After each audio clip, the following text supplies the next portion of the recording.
Você já trouxe aí uma série de coisas assim, já muito fortes, né? E eu fico pensando na pessoa que está escutando a gente, o pai, a mãe, a família ali. E, assim, a rotina de trabalho é tão desgastante, às vezes do pai, da mãe, e aí pensa em faculdade, pensa em salário, pensa nisso, naquilo.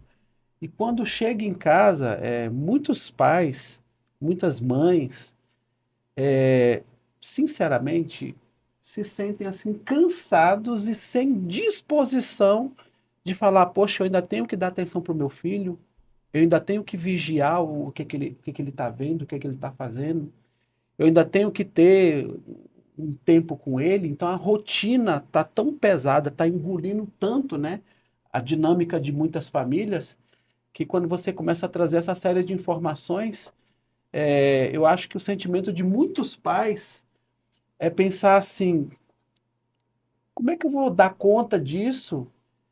E até pensar assim, eu que sou responsável por dar conta disso, eu que vou ter que correr atrás, né, inventar esse tal de celular, inventar isso tudo, e eu ainda vou ter que me responsabilizar por isso também com os meus filhos. Acho que muitos pais estão com um desespero que, na verdade, assim, a vontade eu não queria ter que correr atrás dessas coisas, eu queria poder chegar e descansar. É um drama que muitos pais enfrentam hoje, né, de ter que lidar com esse tipo de responsabilidade. Hum. Como é que você tem a dizer para pais que estão se sentindo com essa angústia? Olha, o que eu tenho a dizer é que é isso mesmo. É que é angustiante, mas que é responsabilidade dos pais, sim, né? Eu até lembrei agora de uma pediatra, né, dos nossos filhos, assim, quando eles eram pequenos, que um dia eu conversando com ela, né, sobre alimentação, sobre hábitos, né, alimentares. E eu argumentei, assim, que ela aconselhou a não dar um determinado alimento. E aí a gente estava conversando sobre isso e falando, né? Não, mas a criança gosta disso, ela insiste em comer isso. E ela me fez uma pergunta, uma colocação muito simples, né? Então, ela come isso porque você compra,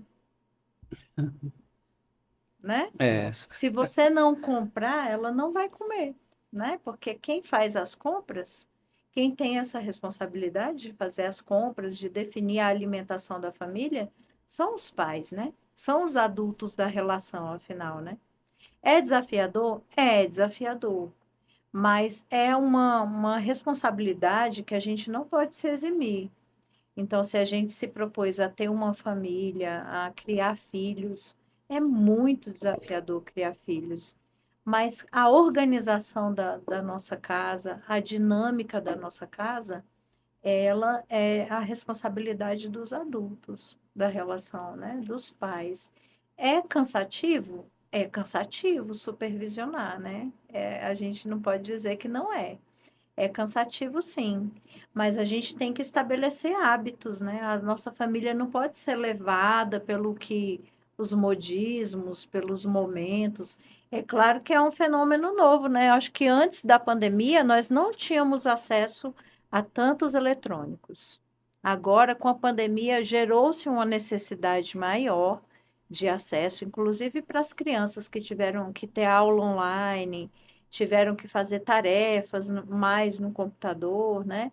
Então a pandemia foi um divisor de águas, mas aí eu volto a pergunta para você, né?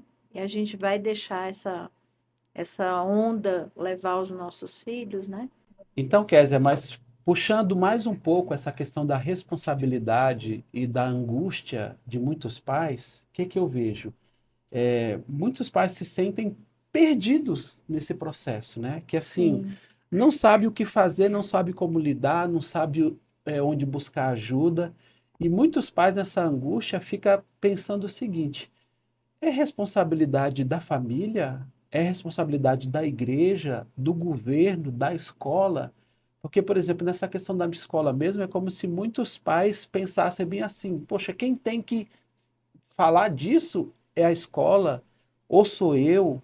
Então, assim, os pais se sentem perdidos de onde buscar ajuda E muitos pais acham que, na verdade, a responsabilidade deve estar em outro setor, né? Sim, é real. A gente está vendo as famílias cada vez mais perdidas, né? Perdidas mesmo, precisando de apoio, precisando de uma série de apoios, né? E a gente tem uma vida em sociedade, né? A gente não pode viver isolado, a gente realmente precisa de apoio, uma rede de apoio. Se a gente for pensar, umas décadas atrás, as famílias, elas eram famílias estendidas, né? Assim, você tinha um apoio familiar para criar um filho muito maior do que as famílias têm hoje. Então, as famílias estão agora ficando cada vez mais reduzidas e sem apoio. Então, antes, você tinha um bebê, por exemplo, você tinha o apoio das avós, de muitas tias, de primas. Então, você tinha uma rede de apoio bem mais forte para criar o seu filho. Hoje, a gente está ficando com essa rede de apoio cada vez mais mirradinha, assim, mais frágil para criar os filhos. E isso faz uma diferença grande, né? Porque a gente vê, às vezes, mulheres muito sobrecarregadas de ter uma jornada de trabalho e chegar em casa, ainda ter que cozinhar, lavar roupa, arrumar a casa, dar atenção para os filhos e supervisionar o que os filhos veem nas telas, né? A gente também observa uma participação maior, assim, dos homens, né, na criação dos filhos, no cuidado da casa, da alimentação. Eu vejo que os homens têm participado mais.